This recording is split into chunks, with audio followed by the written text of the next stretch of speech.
Hey ladies and gentlemen, Steven here from Radolescence and welcome back to another fragrance review. Thank you for tuning in.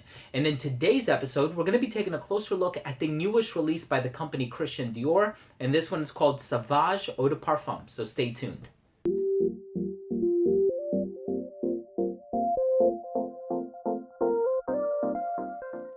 Now this fragrance was released in 2018. The perfumer is François Demachy. François Demachy also happens to be the in-house perfumer for Dior, and he has also created the original, which came out in 2015. Now this fragrance does have a totally new note breakdown, and despite the fact that it is an eau de parfum as opposed to an eau de toilette like its predecessor, it has a new note breakdown because it's marketed as being an oriental version of the original, containing notes of Papua vanilla, nutmeg, and star anise, which are not found in the 2015 release. I'm excited to tell you what I think this one smells like, but let's go ahead and start things off with the presentation. So the presentation for this one is straightforward. It looks exactly like the original, with the exception that it says Eau de Parfum in the front as opposed to nothing at all. Now, here on the bottle, you'll notice that towards the base, it doesn't have the ambery color like it does in the advertisement. The bottle just ends up looking exactly the same as the Eau de Toilette. So just make sure that if you are trying to get the Eau de Parfum, it has Eau de Parfum printed on it. Again, one of the best atomizers. You can control how much you want to spray. It is a little bit narrow, but it gets the job done. And let's go ahead and continue with the smell. Now, as soon as you spray this fragrance on, you will be reminded of the original Eau de Toilette. It has that same bright, fresh, citrusy, bergamot, slightly metallic introduction, and it dries down to this mid of lavender, which doesn't smell overly natural, but it does add a gentlemanly vibe to the composition. And then in the base, you have this pair of pepper and ambroxan.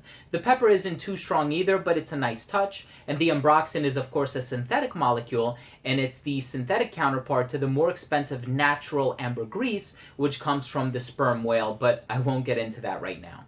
Here with the Eau de Parfum, you do have those three added notes of vanilla, nutmeg, and star anise. Star anise having a sort of licoricey smell. The vanilla is by far the strongest of those three notes that I'm able to perceive.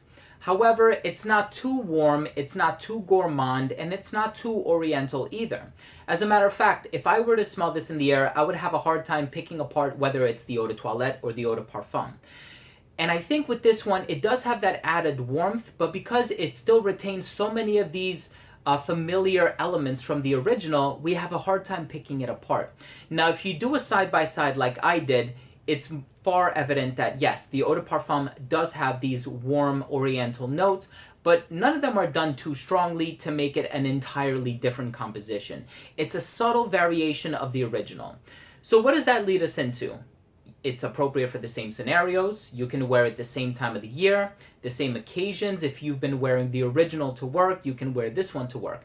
If you wear the original in the summertime, which I think is the best time of the year that you can wear it in, then I think this one would work well in the summertime as well.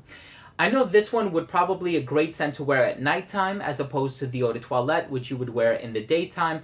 But all in all, I think it just boils down to a matter of preference. If you like the way that the original smells, this is too similar of a composition to pass up. So if you like the original, I think you're going to like this one too. If you like this one, if you've never smelled the original, I think you're inherently going to like the original as well.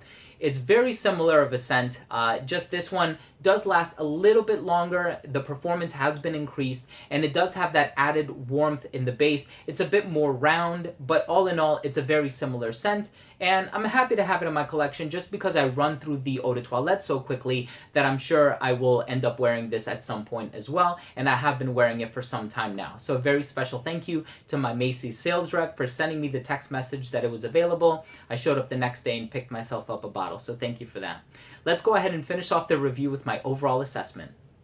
Now, first up, in terms of the uniqueness and the overall smell, it's not a unique scent because it does bear resemblances to the Eau de Toilette. But in terms of the overall smell, you know that Sauvage has a reputation for getting an enormous amount of compliments. It's very easy to wear, mass appealing, versatile. So you're going to get the same exact thing with this one. And in terms of the overall smell, I think they did a wonderful job. Longevity on this one is solid. I got about 7 to 8 hours on a work day. Projection on this one was really good too because you do have that same fresh introduction. So you're going to get about a 2-hour projection within an arm's length. It does become a skin scent at like the 6-hour mark, so bear that in mind. Versatility for this one is great. It's one of the most versatile scents that I have in my collection, and I do think it leans a bit more masculine, but that's just a recommendation. Wear what you like. And then in terms of the presentation, it is a little bit deceptive because in the advertisement, it looks like it has a bit of a brown base or an ambery base. The bottle actually looks exactly the same as the Eau de Toilette, with the exception that it has Eau de Parfum printed on the front of the bottle and the box. And my final assessment for this one is I really like this scent.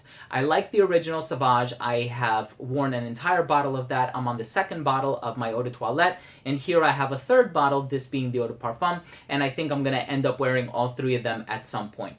It's a wonderful scent, very easy to wear. It's not too intricate or complex, but it will turn heads in the regard that it will get you so many compliments. People are going to love the smell on you, and I think overall you're going to do really well wearing this one. So there you have it, ladies and gentlemen. Thank you so much for tuning in. That was my review of Sauvage Eau de Parfum. If you own or have tried this fragrance, please let me know what you think. Leave a comment down below. Also, if you're a fan of the original, let me know. Leave a comment down below. And please don't forget to subscribe for future videos, top 10s, giveaways, reviews like this one, unboxings, interviews, special guests, and a whole lot of fragrance-related content. Remember to enable notifications by clicking on the bell. I love you guys, and we'll see you in the next review. Take care.